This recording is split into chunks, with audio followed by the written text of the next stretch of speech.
Good evening. Welcome to the June 19th meeting of the Glenville Town Board. Please rise for the invocation and pledge of allegiance. We have a special occasion tonight, as you see on the agenda. On item number 8, we'll be swearing in a new officer. It's become custom here every time we swear in a new officer, as the invocation, I read the police officer's prayer. Please join me. Lord, I ask for courage. Courage to face and conquer my own fears.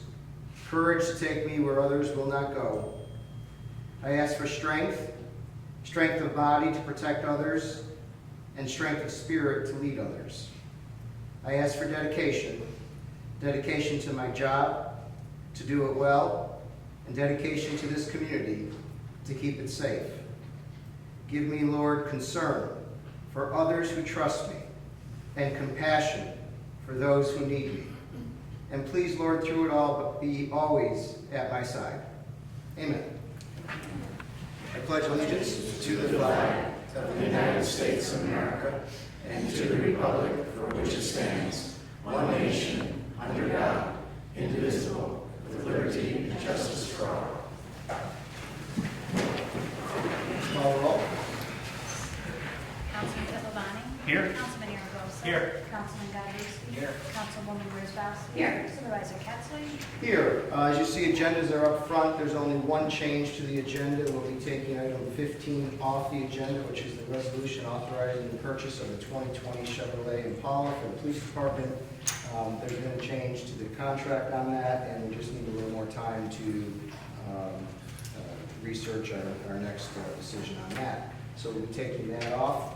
We do have a public hearing, and then we'll go to privilege of the floor, and as you see, we'll take up the resolution for the new officer and have a swearing-in ceremony for that. So with that, we'll start with town council reports, and I'll start on my left with Councilman Godlewski. Just two things to report. First, I'd like to offer my thoughts and condolences to the family of former Schenectady Mayor Karen Johnson, who passed away since our last formal board meeting, not special meeting today. Karen had a huge impact on our local community. She was a staunch advocate for the arts in the community, and my thoughts are with her family. Also, just wanted to note we met with the zoning revision committee met earlier in June. We continue our discussion and review of the zoning code. We talked about whether or not the flagpole lots would be legal going forward in the code. We also discussed what car dealerships will do with excess inventory. I understand that with the road closure, and specifically with the development that's going on at the county airport, that may be an issue for Mohawk Honda specifically. So we did discuss that a little bit, and that's all I have to report. Thank you. Councilwoman Rosbowski. I have no report. Councilman Pipavani. No report. Councilman Aragosa. Just a couple things. I had the fortune of walking in the Flag Day Parade with Councilman Godlewski and the supervisor. It was a nice event, well attended. That's up on 50 in Paulson.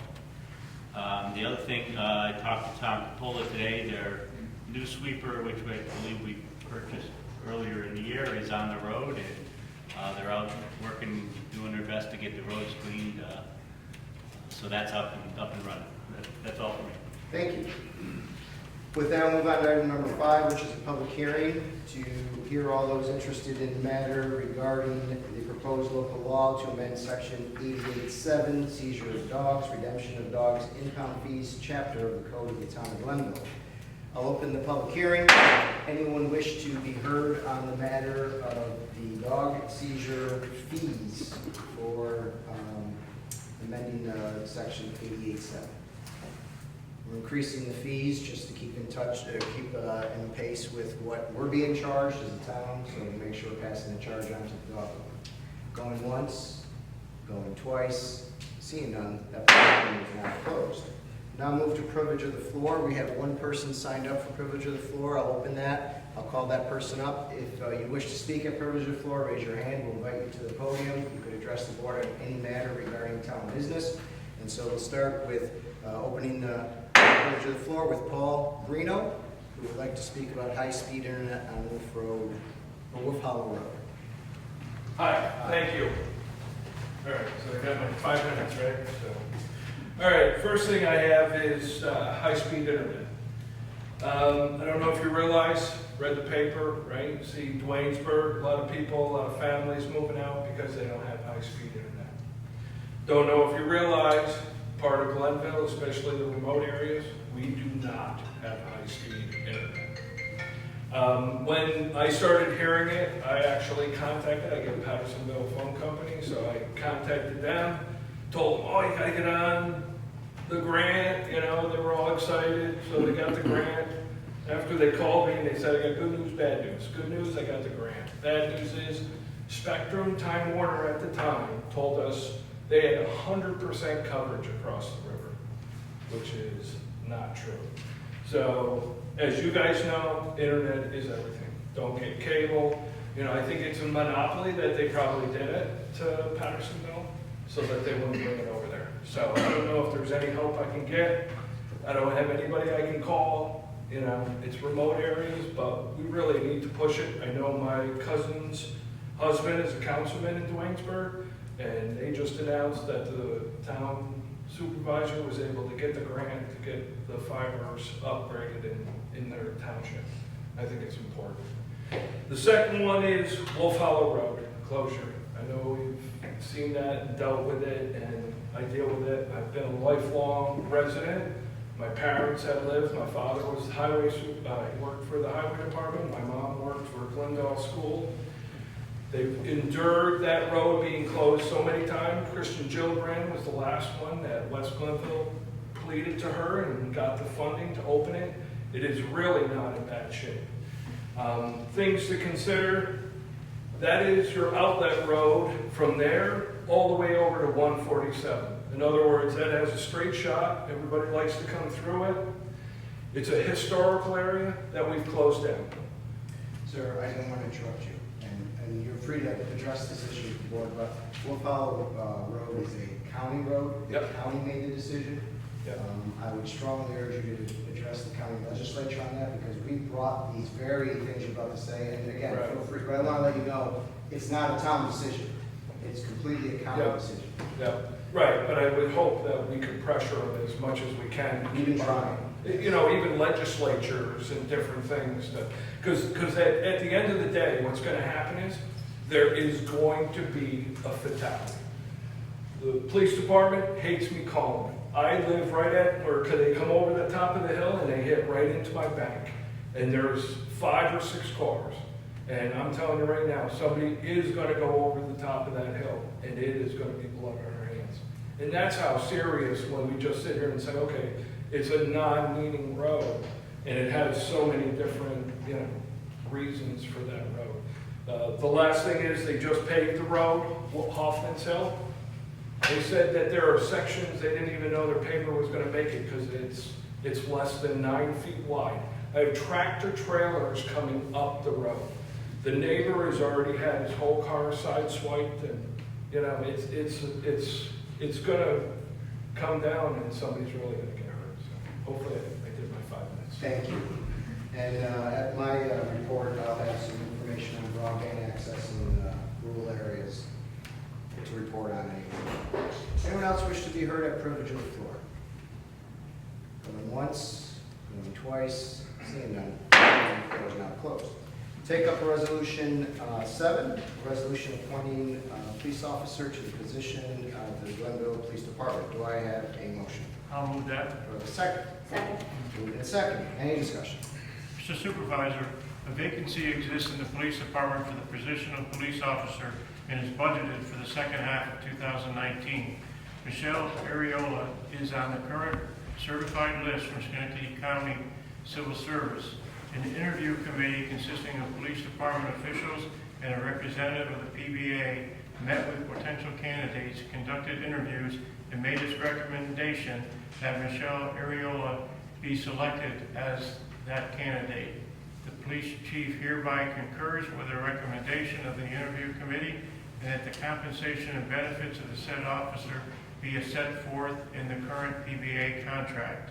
Therefore, let it be resolved that the town board does hereby approve the appointment of Michelle Ariola of Ridge Road, Glenville, to the position of police officer in the Glenville Police Department with an effective date of July 9th, 2019. Thank you. Any other questions or comments? Seeing none, please record the vote. Councilman Pittavani? Yes. Councilman Aragosa? Yes. Councilman Godlewski? Yes. Councilwoman Wozzachowski? Yes. Supervisor Pettsley? Yes, resolution passes. Congratulations, Michelle.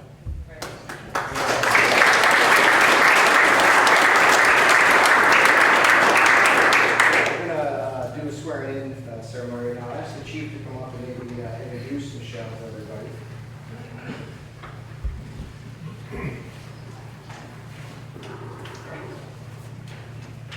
Thank you to the town board.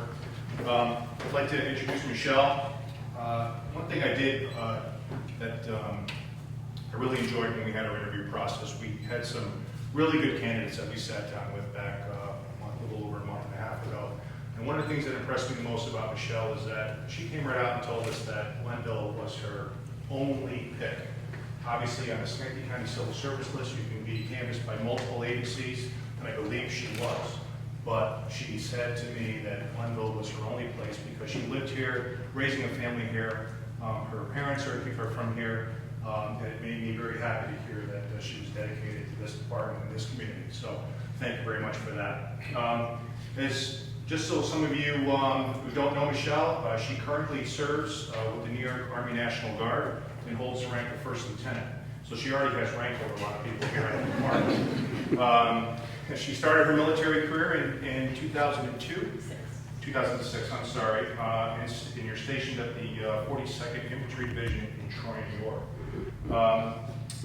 Michelle is here tonight with her parents, Alma and Ray Sprague. Thanks for being here, folks.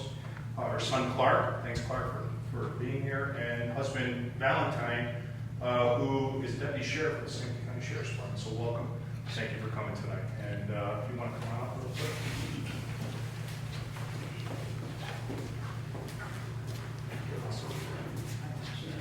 So the question is who I'll answer. My wife always and we're not in anything. So let's face, we're going to face you towards the camera. Okay. So yeah, you go over here. This one? Okay. And next to Lieutenant. It's a lot of math. So who's holding the Bible? I will. Okay.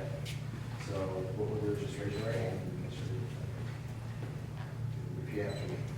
I, Michelle Ariola, do solemnly swear Do solemnly swear that I will support the Constitution that I will support the Constitution and the laws of the United States and the laws of the United States and the Constitution and the Constitution and the laws of the state of New York, and the laws of the state of New York, and that I will faithfully discharge and that I will faithfully discharge my duties as police officer my duties as police in officer the police department of the town of Glenville, of the police department in the town of Glenville, according to the best of my ability. according to the best of my ability. So help me God. So help me God. Congratulations. Thank you very much.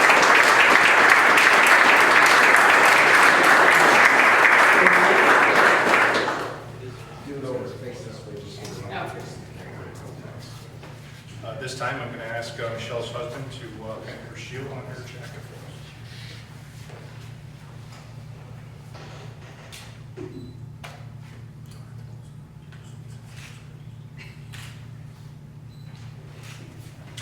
Congratulations. Congratulations. Would you like to say a few words? Just thank you to the members of the department. I'm really excited about getting to work with you, getting to know all of you. Thank you, Chief, and thank you to the board. I appreciate it. I'm happy to be here. Thank you. One more thing. Yes. We need you to sign the oath book. Now, sign it slowly. A lot of people sign it quick and They don't get it. they can't, it doesn't respond well from the official. You gotta give them time to focus. I brought my own You got fancy your pen. pen. So you're gonna sign that. Okay.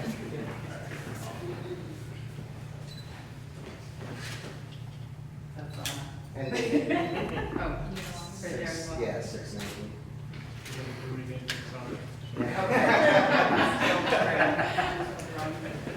Excellent. Thank you. Congratulations. Thank you. Can we grab a picture with you and the board? That's okay? Yeah. Linda, I don't know. Your family? Sure, yeah. Yeah. Just thought I had her on the show. Chief, you wanna be with us?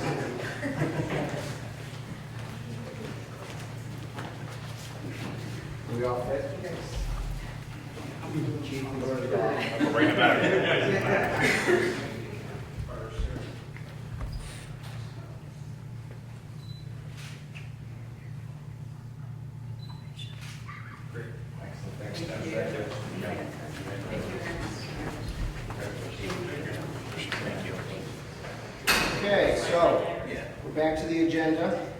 Item number 9, we have a presentation on the Freeman Bridge Road Gateway Revitalization Project by Creighton Manning Engineering. Floor is yours, gentlemen. And lady. Thank you very much for having us. My name is Tony Christian. I'm here with Don Adams and Angela Fall from Creighton Manning, also with Michael Allen from BN Planning and Design. We're here to give you an update on the Freeman's Bridge Gateway Revitalization Project. We're going to talk through a few things. We're going to go through what our scope of the work was, review some of the major design items, what are the impacts based on what the design was, the maintenance jurisdiction of the design, and also what funding opportunities are out there for this project. So this project was jointly funded by the town of Glenville and the New York State Department of State under Title 11 of the Environmental Protection Fund. And then we're going to talk about the next steps. So a little background, there was the Freeman's Bridge Road Complete Streets concept plan that basically gave different concepts of how the road can look after designing to be a complete streets project. What we came through and did was we looked at those alternatives and evaluated the recommendation based on that complete streets plan. We put together a preliminary design, see what the impacts were, put together a cost estimate, what's the design going to cost. And then we also took a look at what permits and approvals were going to be needed based on the design. And what we wanted to do was we wanted to position the town for future funding opportunities with our final product. So with that, I'm going to hand it over to Michael Allen from BN Planning and Design to talk a little bit about the existing conditions. Thank you, Tom.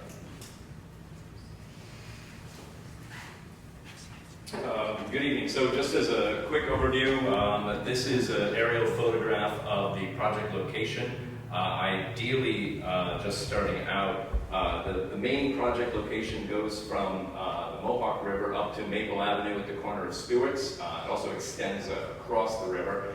And because of some of the recent additions along the river of the Empire State Trail, as well as the new casino, it was felt that it was very prudent to also just take a look at the larger area around it on that side of the river. So we took a look at some of the land use categories and uses from Freeman's Bridge Road up to the railroad tracks to the north, because we felt that it was a good idea to, with the Empire State Trail and the casino coming in, that represents a capture of visitors to the area that are traveling through the area. We wanted to take a look at what are we doing on this side of the river that could perhaps encourage people to come over, spend some time on the Glenville side of the water, perhaps shop and spend some money.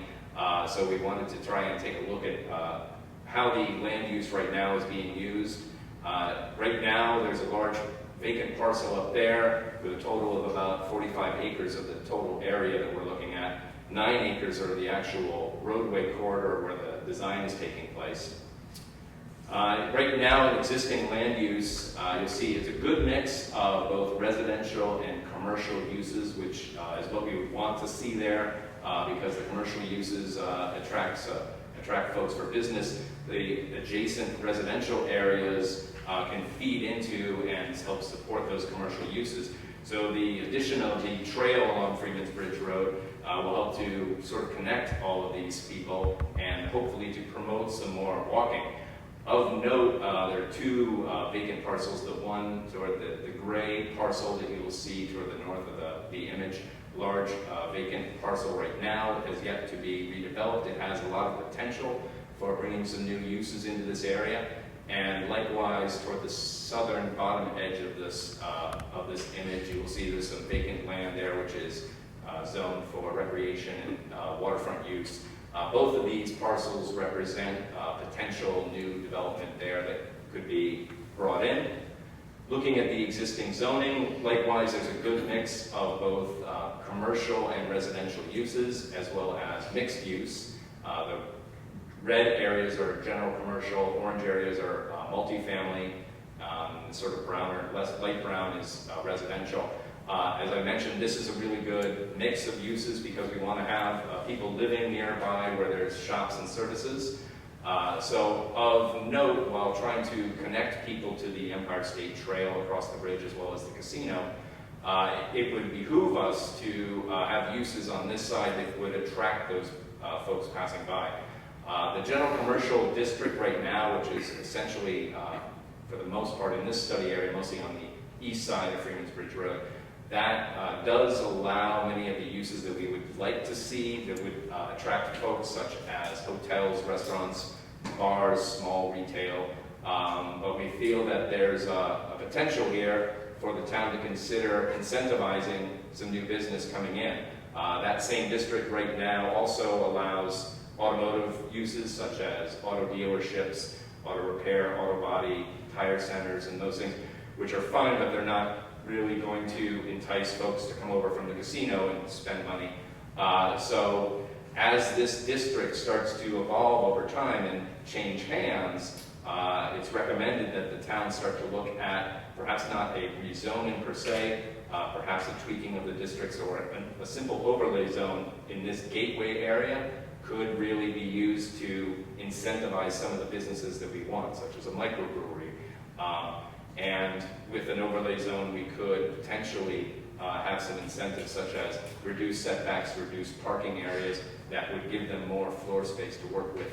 Many of these parcels are small. So with that, hand it back over to Tony to discuss the design that we've come up with. Thank you, Michael. So on the east side of Freeman's Bridge Road, we want to make sure we can accommodate pedestrians for any of the future businesses. So on the east side of the roadway, we're planning on showing a 5-foot wide sidewalk on the east side with a 4-foot wide maintenance strip, whether it's grass or some kind of hardscape. That will be kind of decided during detailed design when the project is funded. On the west side, which we're kind of more going to focus on right now, just because there's more impacts with the path, the widening. On the west side, there would be a 10-foot wide multi-use pathway that can accommodate bikes and pedestrians. And it's going to be separated from the shoulder by a 4-foot wide maintenance strip. With the pathway, there's a couple of impacts that I'm going to talk about a little bit. And I'm going to talk a little bit about the design as well. So the path, there's an existing path crossing right now that crosses over Freeman's Bridge Road, crossing over 5 lanes of traffic. And what we have, if you can see there, we extended the limits of the crossing and push it further back along Freeman's Bridge Road. What this does is it gives better sight distance for pedestrians that are going to be crossing the road. You can see over the bridge further, you see what cars are coming. It's also a 2-stage crossing where pedestrians can cross over, stop in that landscape median, and then look for cars again, and then cross again, which makes it safer for them to cross. There's also the potential to put an RRFB at that crossing, rectangular rapid flashing beacon. Those are those I've seen before, the rectangular, somebody presses the button and the lights start flashing. It kind of brings good attention that people are going to be crossing the road. What this also does is it just makes it safer from an overall standpoint. You only have to look one way, cross into the median, and then cross again. Take this time. There we go. So with the design and widening for a 10-foot wide pedestrian multi-use pathway, there are some impacts to some properties that we're trying to avoid. So from Sunnyside Road to the parking lot for the near the diner, there would need to be a retaining wall about 1 to 3 foot high. Nothing major like you see over at the Walmart by the truck loading area where it's about 7 feet high. And it's a serious retaining wall. This is, you could do like a back curb, something really small and like. And this is just so we don't impact the properties that are out there right now and have to do any takings or anything like that. There's Freeman's Bridge Road also goes over a stream right now, and route widening over that, there needs to be some kind of culvert extension, whether it's an actual extension of the culvert or if it's a prefabricated structure that can be put alongside next to the roadway. And that's something that will be looked at once there's funding available for the project, whether it's prefabricated or it's a culvert extension. So those are two options that can be looked at once the project's funded. And with that, I'm going to hand it over to Angela. She's going to talk a little bit more about the trail that goes underneath Freeman's Bridge Road and also a couple more of the impacts of the design.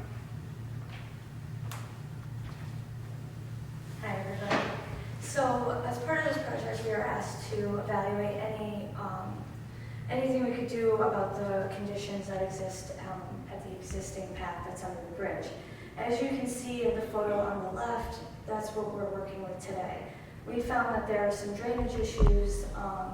The bridge outlets right onto the trail, and existing there's a berm on the side of the river. So the water really has nowhere to go at this point.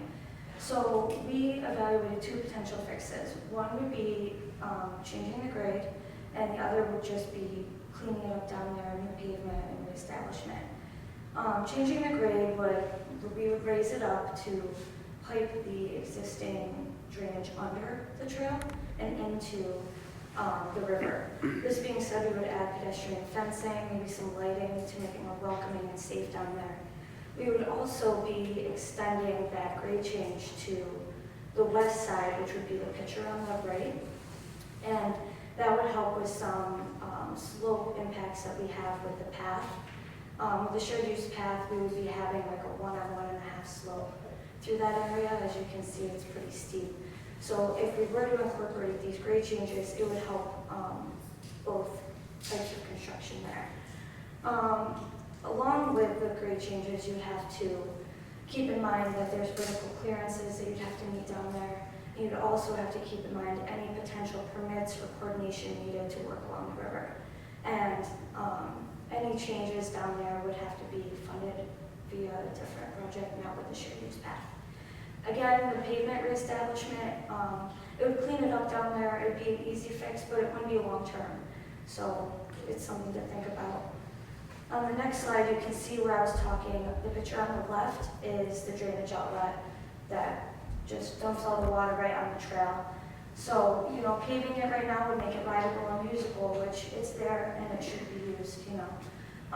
And then the picture on the right is actually what we saw in the field. It's the existing curb on the bridge right now is cracked, leading to some drainage issues. And it's to our attention that the New York State DOT will be addressing those issues in 2020. Moving forward, at this point in design, we only acquired survey for the west side of the project, knowing that we would have substantial utility impacts. So from putting our design in and looking at the survey, we found that there would be 11 utility pole relocations, potentially 2 hydrant relocations and multiple manhole adjustments. As this project would move into final design or more detailed design, we would try to avoid these impacts by shifting the path and things of that sort. So we found potentially 2 right-of-way impacts. As you can see in the picture, the first, to the left, the first red highlighted area would be 45 Freeman's Bridge Road, and that would be affected by the path. This would really only be needed for grading release. It wouldn't be any major take. And then on 22 Freeman's Bridge Road across the street, which is Almost Auto,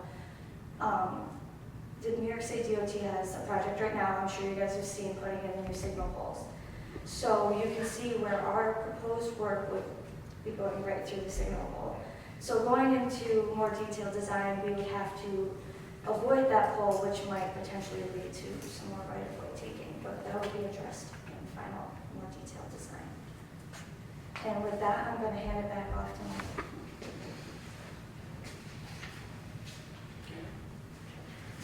We wanted to just take a moment to highlight one area of Freeman's Bridge Road, just to orient everybody that the north side or the top side of this image, you have the retirement home. At the southern side, the bottom of the image is the Hilton Hotel and the Water's Edge restaurant.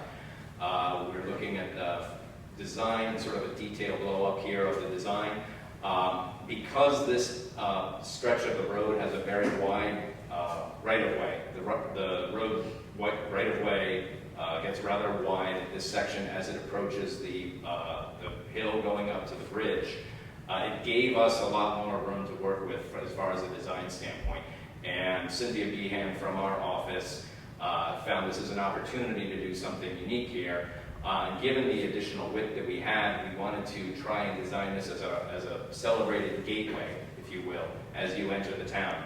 And so with this, the idea here was to, in conjunction with using the center median, as you see there, having a row of trees on either side of the road. And as Tony had mentioned, because we have these center median there, we have the potential to connect from one side of the street to the other with a protected crosswalk. This gives a refuge area in the middle at the center median where pedestrians can pause and wait for traffic going the other way before they cross. As mentioned, you could have a pedestrian activated light. I apologize, I don't have a pointer. I don't want to shoot laser pointers over your heads. But heading off the top of the, oh, here, just might make it a little, the orange button. Okay, let's see how good my aim is. I don't think we can, I don't think it's strong enough to go that far. Anyway, we would be connecting this trail to the Mohawk Hudson Trail that exists on the north side of the image. At the south, we would connect to the hotel. With the additional width that we have the ability to split the trail, if you will, where there's green areas. Let's see, the laser pointer will work right now. You have this green area right here where the trail is split.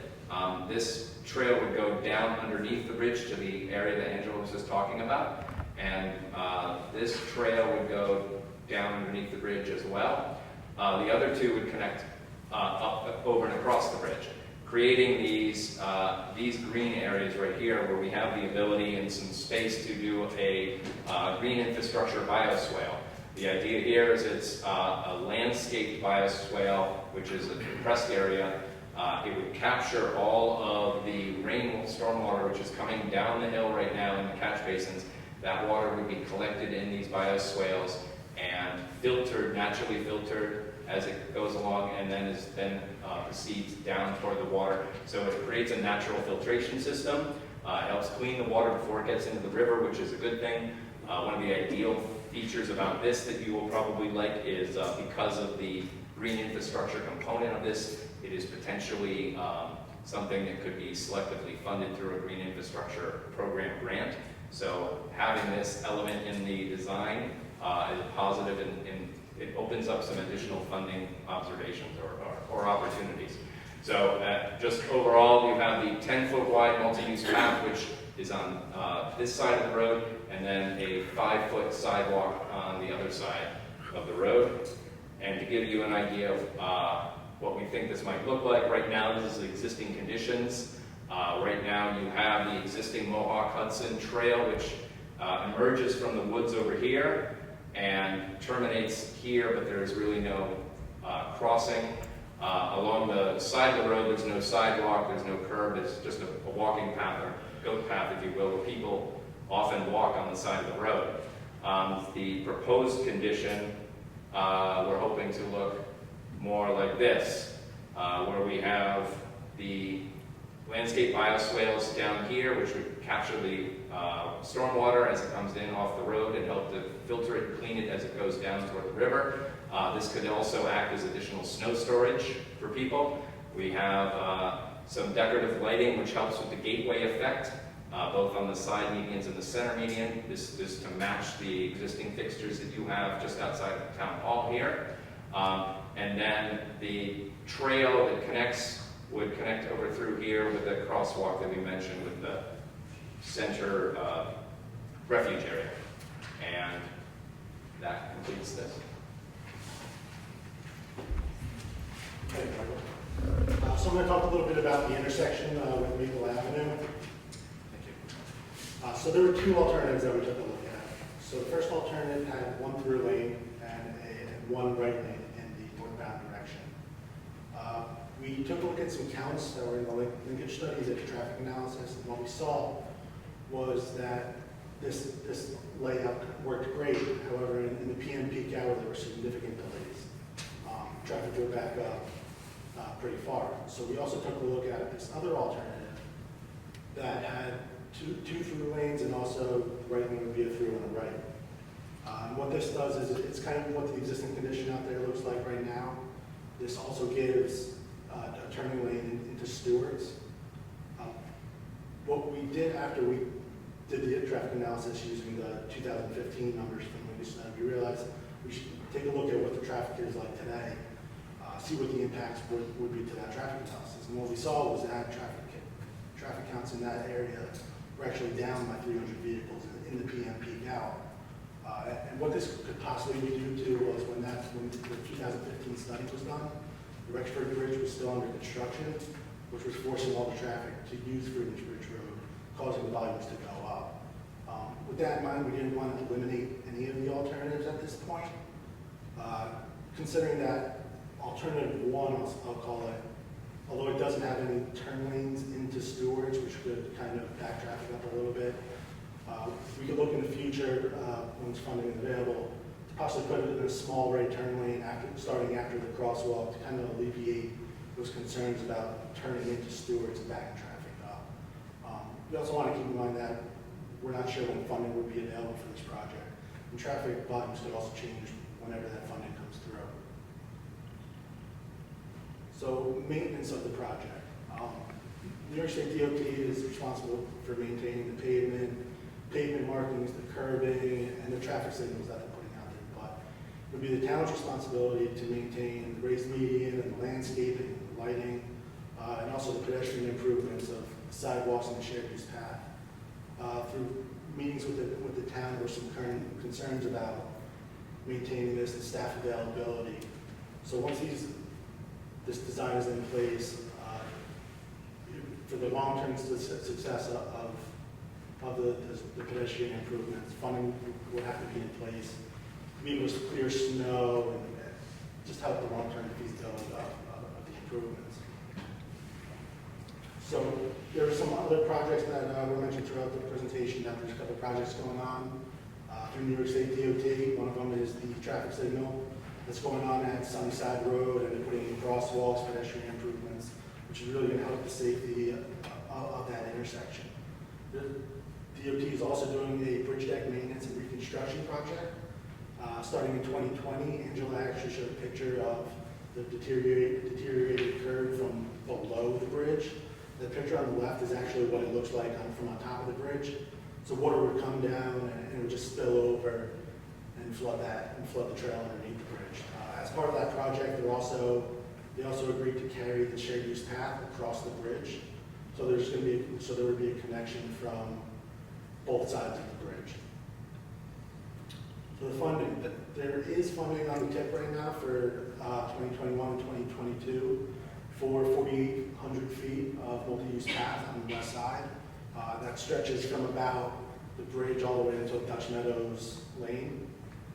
And what our design shows from Freeman's Bridge Road from the bridge up to Maple Ave, including the pavement, including sidewalks, multi-use path, would be about 2.2 million, with the shared use path only on the west side at about $1 to $1.2 million.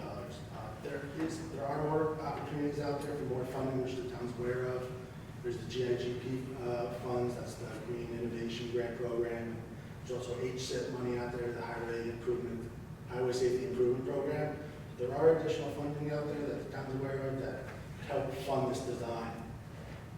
So the next thing that we're going to be submitting is a technical report. So once funding becomes available, the town's going to be ahead of the game. We're formatting the report to look like a New York State DOT draft design document. So once the funding's available, this document will be available and already be one step further within preliminary design. With that, I just wanted to thank the town, Mike Burns, Lynn Wolkuski, New York State DOT, and Schenectady County. This design it's a team effort. Through good coordination, we were able to come up with a great design. So we just want to thank the town, the county, and DOT as well. My contact information is up there. If anybody has any questions, contact me at any time. I'm more than happy to answer any questions you have. The estimates you are giving are just for the sidewalks. So the $2.2 million that runs from Maple Avenue to the bridge, and that includes sidewalks, it includes utility locations, relocations, mill and fill of the pavement, the shared use path, landscaping, so pretty much everything that was on The lights. Lights, not included in that. That's correct. but all that other green infrastructure. Correct. Any other questions? Thank you. I got a couple of, does that include the median? Yes. You know, a couple of concerns with the median. It looks beautiful in there. I mean, it looks like a beautiful way to enter the town. But it stated that the town would be responsible for the median, which all them flowers are beautiful, but would have to be planted. The other thing is the grass needs to be cut, which means our employees got to either push lawn equipment across 2 lanes of traffic or drive mowers across 2 lanes of traffic. That's a little bit of a concern. The other issue is from a police department standpoint, with a painted median in the middle, if a car breaks down, it can be pushed in the median and not block the 2 lanes of traffic. If there's a minor fender bender, with that median, you're blocking 1 lane of traffic. And certainly certain parts of the day that can be an issue, which is probably when the accidents might happen. The other issue is the median supplies a place for the police cars to park, to watch traffic, and to run radar, and their license plate readers and so forth. So it seems that although it is pleasing to the eye, it doesn't seem to be operationally as friendly. The other issue may be, snow plowing. With the wide open roads, you're not hitting the left side of the curb with your snowplow. Just some concerns I've seen with other towns that have done medians like that. Right, so we met with maintenance about a week ago, and that concern was also brought up about, maintaining it, having to mow it. So we looked into whether we want to do a hardscape in the middle, or also some seed mixes that aren't going to need to be mowed every week or every 2 weeks or anything like that. If you want, I can. Absolutely. Sorry, if I can address this. We worked with Rick Manning on a couple of similar projects like this, and you're not the first municipality to raise the issue about the center median plantings, at least. There's always been concern if we have grass that has to be mowed, or if it has mulch, that the mulch will fall out and just be a mess out on the road. And one of the things that we've worked together with them to design is having basically decorative grasses, like tall meadow grasses and other low maintenance plantings. So they're not something that you would mow per se, or really have to take care of on a regular basis. And that the perimeter of the median, instead of being mulch, would actually be about 12 inches of what we call porous pavement or flexi-pave. It can be colored so it looks brown like mulch, but it's actually just porous pavement. That would contain the mulch inside. So the idea is that it looks attractive. You don't have asphalt on the center median. It looks attractive, and it has relatively low maintenance. That's something that we've been working on a design with in another community. We're hoping to possibly replicate it here. On maintenance, because it's come up every meeting, the town is very concerned about. It's one area where the state really ought to look at its policy on this, because placing the burden on the local government makes it very difficult for it to become a reality. It's a state road. It's not a town road. It's not a county road. It's a state road. And they ought to be maintaining everything on that state road. I know it's not your policy, you can't do anything about it, but that's something the state really needs to start looking at. Placing the cost and the burden on the government with the fewest resources is, to me, ludicrous. And it's unfortunate, because it's the green space that obviously we're going to want for our green infrastructure, but it's also what calms the traffic as it comes over, and that's what's important. But less than the mowing is snow maintenance. There's just no way. We can plan mowing. We can say, well, we can't get there till the next week or so. But when there's a major storm and we have to clear that, we don't have the manpower to do that. We just don't. We're struggling out here as it is in town center. And as this infrastructure grows, which it's going to, I think the state needs to look at how they can help local governments with that. One of the things I just wanted to talk about is the connectivity, which I think you touched on a little bit. DOT, you folks, Don and a gentleman from the county and I went out to DOT. What was his name? I'm sorry. Forget his name. That's it, yeah. Get old and forget names. Forget Galuski's once a day at least. We went out, we got that done, and that was great, but I think, we're working right now with the county and with Ray Gilman on helping to fund the bike path down the river. Once that gets done, that's a whole other connection into this. And obviously the PUD up on Dutch Meadows with Rich Bell, there's gonna be a walking path on Dutch Meadows from 50 to Freeman's.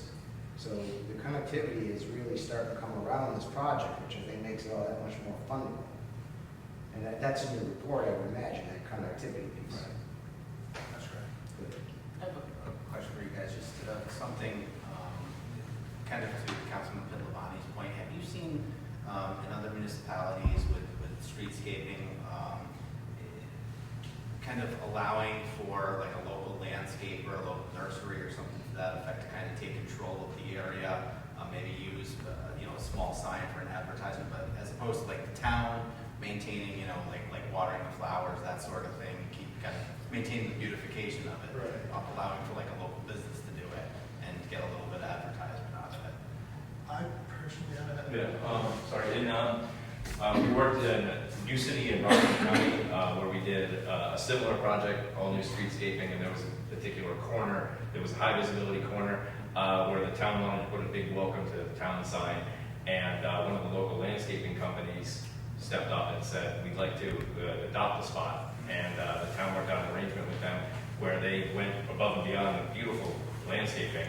The landscaping company got to put their name on a little sidebar underneath the thing, saying maintained by so-and-so landscaping. I don't remember the name now. And then they maintain it. So I can find out the details of how that arrangement was working. So two issues you have to be concerned about on that. Number one, this is a significant amount of area. This isn't just a sign, flowers planted. This is a significant corridor. And the bigger issue is really then losing maintenance control to somebody who may not be able to do it. They may say, well, we're busy, we're not going to be there till next week, and next thing you know, I got weeds.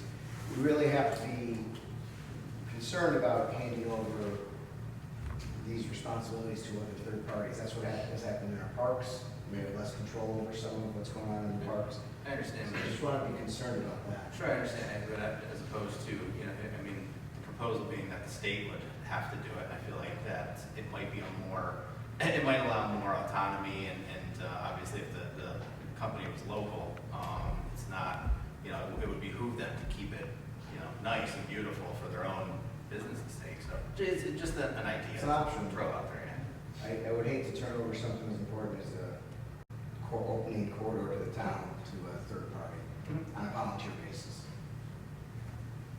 Anything else? Thank you. Thank you.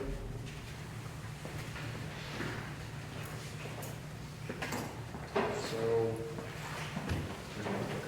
actually, supervisor comments, so I'll come down with them.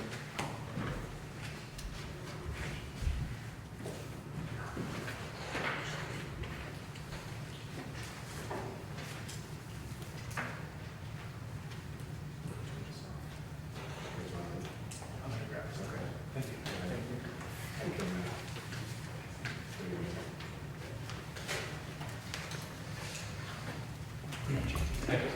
Thank you.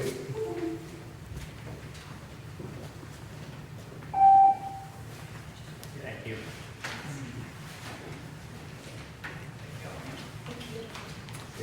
Thank you. So just a few things to report on. Seems like a long time ago now that we've met. CSEA had a labor management meeting with Jason and Mike and myself. I think we had a very good, productive meeting. The main agenda item on the meeting was how well are the summer hours working, since everybody wants to evaluate that. Clearly, when you institute a new program, there's going to be some bumps and some things along the way, but the consensus from CSEA is that the summer hours are working very well. Jason ran an analysis to show that we're actually getting more work hours done in 2019 than we did in 2018 and 2017. Now, obviously, some of that is we have 2 new people into the rotation, but where we're starting to have some concerns with the workload is we did not have summer help this year as early as the resolution authorized, which was May. And in fact, we're just getting summer help July 1st.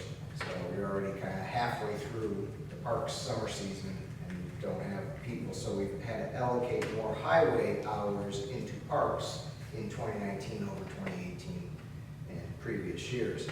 Secondly, the weather has had an effect on workload. We have had a very wet spring. I don't have to tell you that, but that has put us back on some projects across the board in the parks and also in the town. And then I think the third thing we're dealing with is really an increased demand for services that has stressed the workload. Every year, it seems like we're getting more and more calls and more services out there. So although hours worked has increased, also requests for work has also increased as well. So as far as the summer hours, it seems like it's working well. As far as getting to everything, there seems to be some other operational issues that we're going to have to try to look at and address the best we can. It was a productive meeting overall, and it seems like things are going well in that area. Speaking on broadband in rural areas, I had an opportunity as a member of the Executive Board for the Association of Towns to be part of the delegation to go to DC in the first week in June.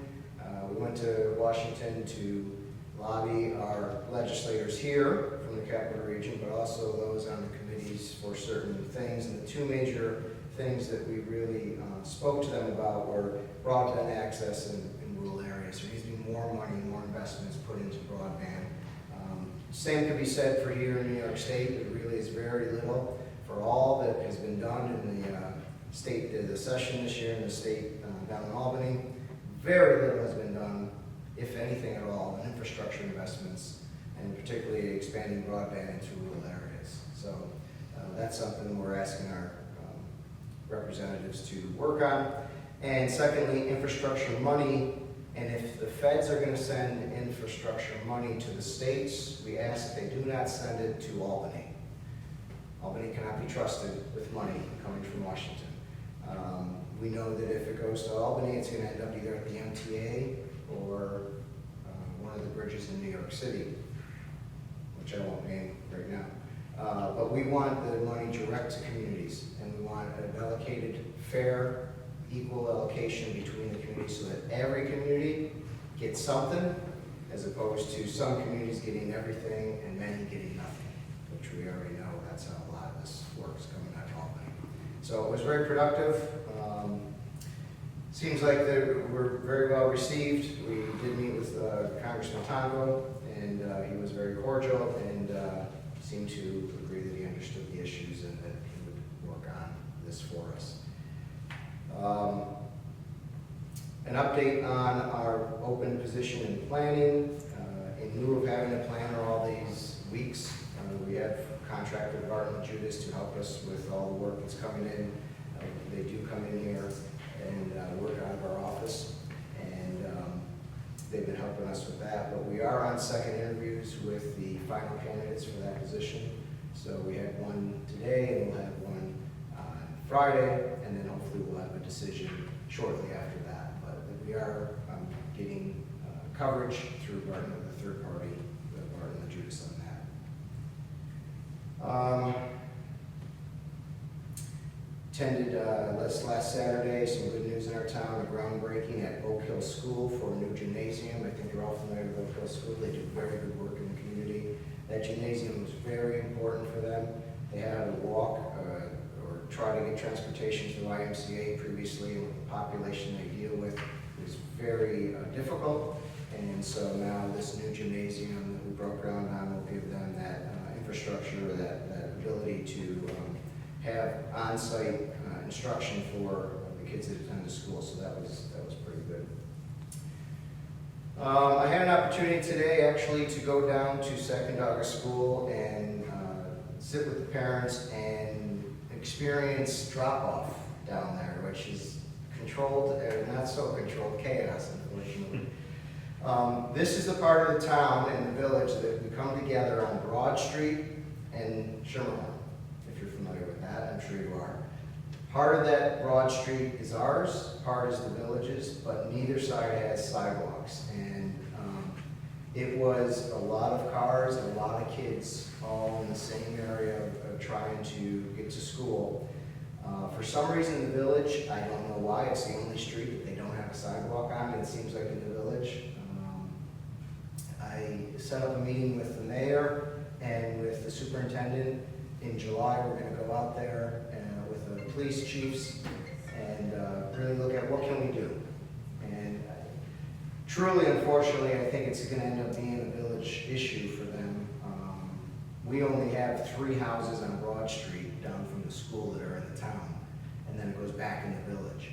So it's kind of a goofy section, but they haven't really been able to get anybody to address it, so they called me down, and I think it's something we're gonna have to look at and hopefully work on a joint solution with the village. I'm sure John's very familiar with that location. As you know, the Dutch Meadows PUD, just a reminder, is in front of GECC on June 24th. From there, it should go on to the planning board, and then we'll see it hopefully by our August meeting, I'm hoping. Mohawk Condo is also progressing, just so you're aware, and that's on track for potential final approval July 8th. They received their preliminary approval last meeting. I know there's a list of things they have to address, and I believe they're addressing them, and they're working on that. I also met with the providers of the electric charging stations in Irier, and working with Vicki and Tom Capola.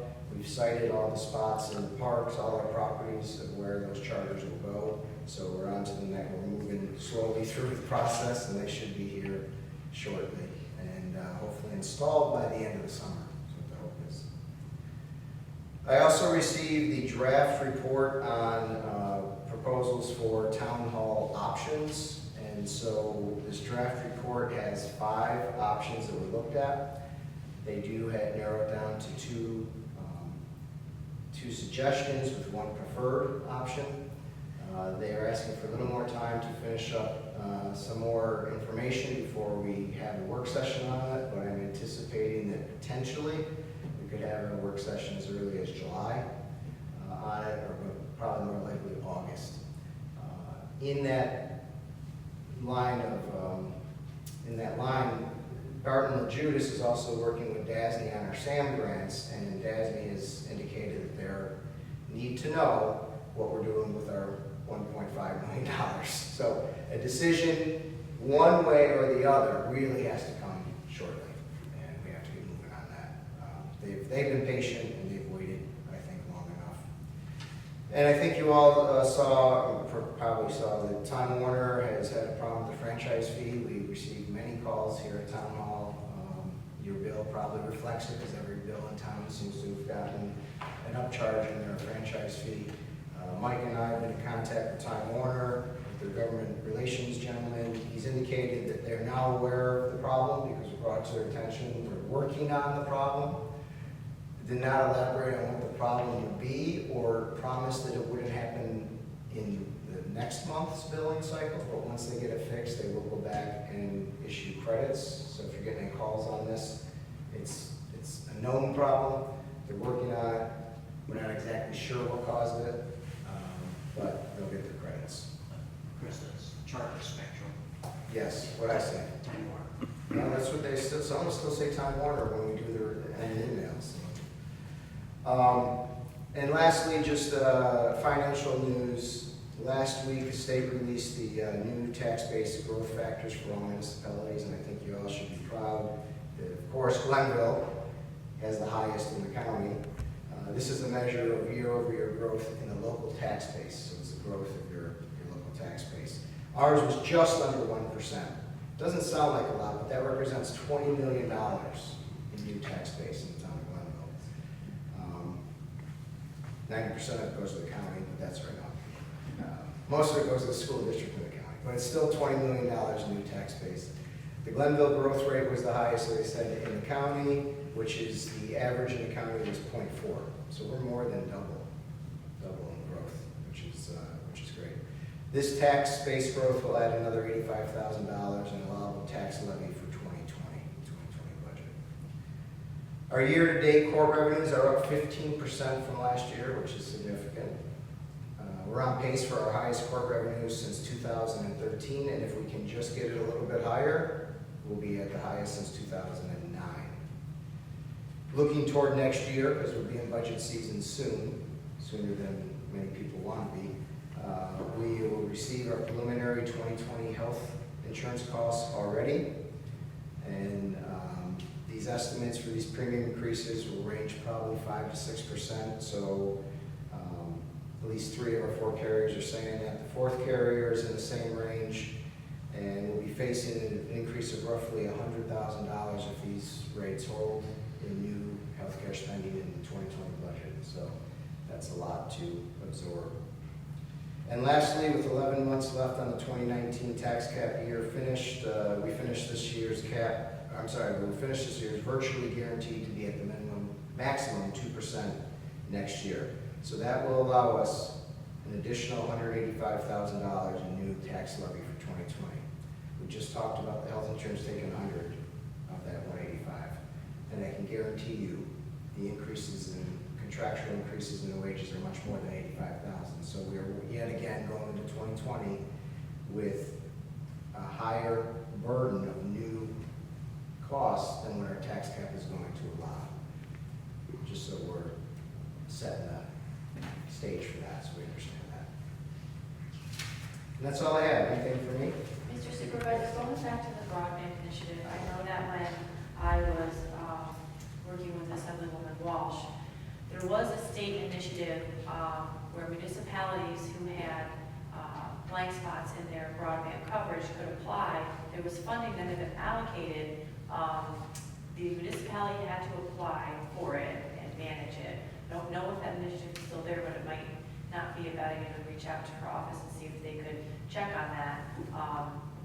Because I do know that, I believe that Galway applied and was able to take advantage of that. So just throwing it out there. I'll double check it. I think that did not survive, Okay.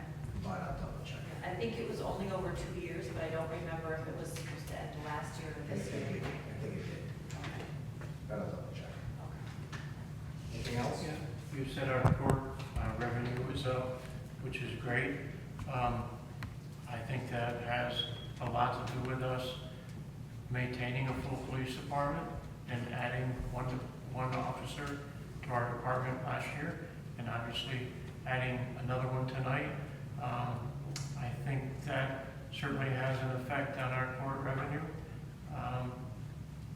And just point that out. And so the chief, if he hasn't already told you this, has reinstituted the traffic division. He's assigned an officer to the traffic car. So we have a dedicated traffic officer back in that role, Officer Agostino, you know.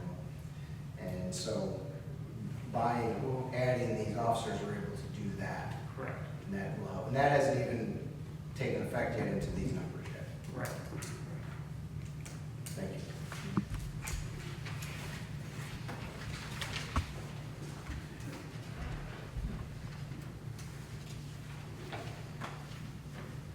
Okay, back to the agenda, and item number 11, resolution authorizing the supervisor to sign an intermunicipal agreement with Schenectady County regarding certain water and sewer lines in the airport area. Do I have a motion?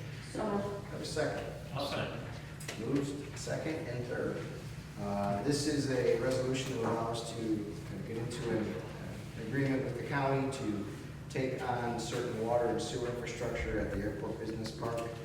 This was obviously infrastructure the county had essentially invested in when they created the county airport, and this would just convey it to the town in order to continue with the development that is happening there in the airport park.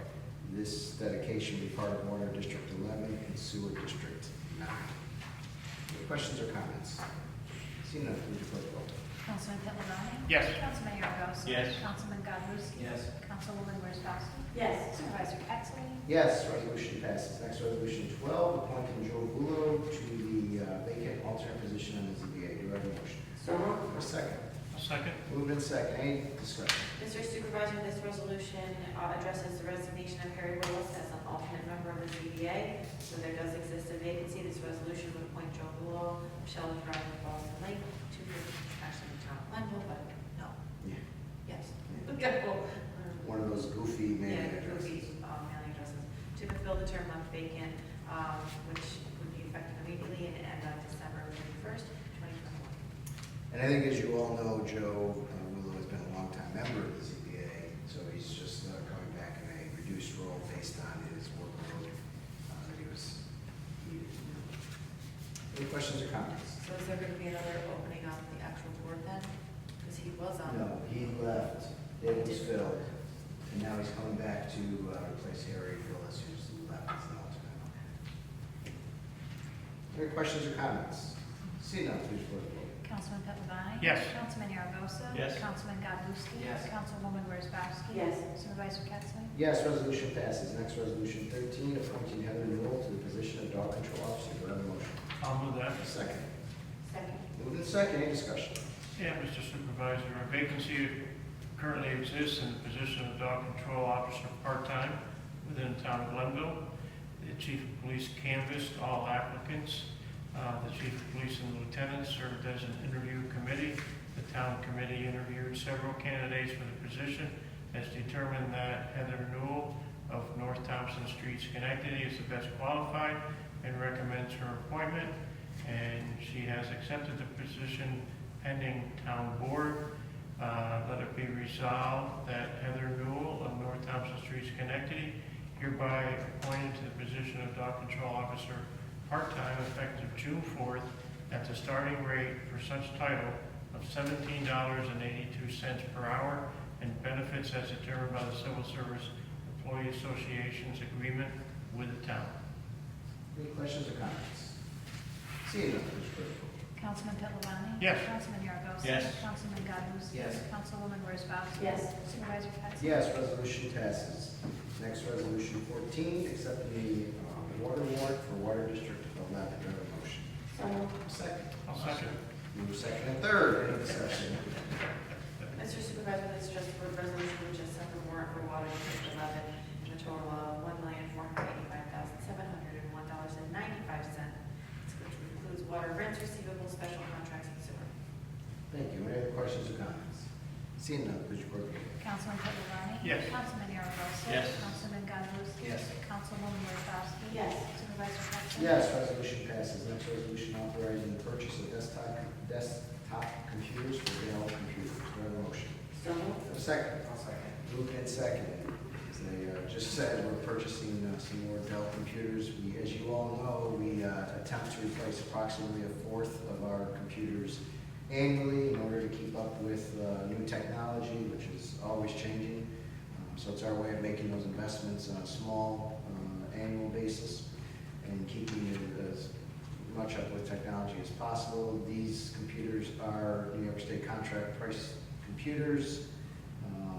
And you can see the total cost is $8,386.20, which is budgeted in the 2019 town budget. Any questions or comments? Seeing none, please record the vote. Councilman Pittavani? Yes. Councilman Yarborough? Yes. Councilman Goddard? Yes. Councilwoman Wozzachowski? Yes. Supervisor Pettsley? Yes, resolution passes. Next, resolution 17, scheduling a public hearing on July 17th regarding the contract with the Village of Scotia on fire protection services in the Fire District 4. Do I have a motion? So moved. Do I have a second? Second. Moved in second. As you know, we contract with the Village of Scotia to provide these fire services and emergency medical services to Fire District 4. We have a contract. In my tenure here as supervisor, we've had 2 5-year contracts. This contract would be a 3-year contract at 2% per year escalator for 2020, 2021, and 2022. You know we must call a public hearing first to allow anyone to have a comment on this. The following cost for that district then for 2020 would be $471,220. In 2020, it would be $480,644, and in 2021, it would be $490,257. That public hearing is set for July 17th at 7 p.m. here in this room. Any questions or comments? Seeing none, please record the vote. Councilman Pilavani? Yes. Councilman Aragosa? Yes. Councilman Godzowski? Yes. Councilwoman Wozzachowski? Yes. Supervisor Kettler? Yes, resolution passes. Next resolution is scheduling yet another public hearing on July 17th regarding a extension for Sewer District 9. Do I have a motion? So moved. Do I have a second? I'll stay. Moved in second. Any discussion? Mr. Supervisor, as you stated, this resolution would set a public hearing for Wednesday, July 17th, 2019 at 7 p.m. in connection with the request for a sewer extension to sewer district number 9 for the parcel of real property located at 133 Maple Avenue within the town. Thank you. And as you all know, that's a familiar address because that's Yates Mansion. And so that's exciting for us because it means the next phase is moving forward with the infrastructure into the house. And that once we get that in there, then we'll go run plumbing and do all the other infrastructure in the house. Any other questions or comments? Seeing none, please record the vote. Councilman Pilavani? Yes. Councilman Aragosa? Yes. Councilman Godzowski? Yes. Councilwoman Wozzachowski? Yes. Supervisor Kettler? Yes, resolution passes. Next resolution 19, declaring certain equipment as surplus. Do I have a motion? So moved. A second. Second. Moved in second. Any discussion? Mr. Supervisor, this resolution deals with surplus equipment that the town comptroller has authorized to be disposed of. It includes 15 Dell computers, 4 computer servers, miscellaneous obsolete computer printers, monitors, and telephone network equipment, 1 HP DesignJet 800 printer, a 1990 Green International truck, and 5,600 old water meters because they were the ones who were replaced by the radiated water meters. Any questions or comments? Seeing none, please record the vote. Councilman Pilavani? Yes. Councilman Aragosa? Yes. Councilman Godzowski? Yes. Councilwoman Wozzachowski? Yes. Supervisor Kettler? Yes, resolution passes. The next resolution 20, adopting local law 3 for the seizure of dogs, which we just had a public hearing on this evening. Do I have a motion? I'll make a motion. Do I have a second? I'll second. Moved in second. Any discussion? Mr. Supervisor, as noted, there was a public hearing earlier this evening. I know we spoke up against the adoption of the local law. As you noted in your remarks, this local law will essentially shift the burden of paying for a dog that is presently seized prior to redemption of the dog. That cost currently is borne by Glencoe taxpayers. That would now be borne by the individual dog owner. That's essentially the change in the law. Any other questions or comments? Seeing none, please record the vote. Councilman Pilavani? Yes. Councilman Aragosa? Yes. Councilman Godzowski? Yes. Councilwoman Wozzachowski? Yes. Supervisor Kettler? Yes, resolution passes. Next resolution, approving the monthly department reports for May 2019. Do I have a motion? I'll move. Do I have a second? I'll second. Moved in second. Any discussion? Mr. Supervisor, this is our standard resolution. And approve the monthly reports that we received in our email for the month of May for 2019 from various departments of the town. Thank you. Any questions or comments?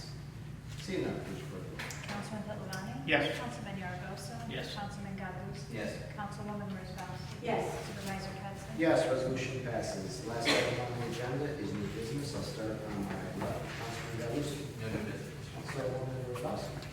I have nothing. Councilman Nothing new. Councilman Aragosa.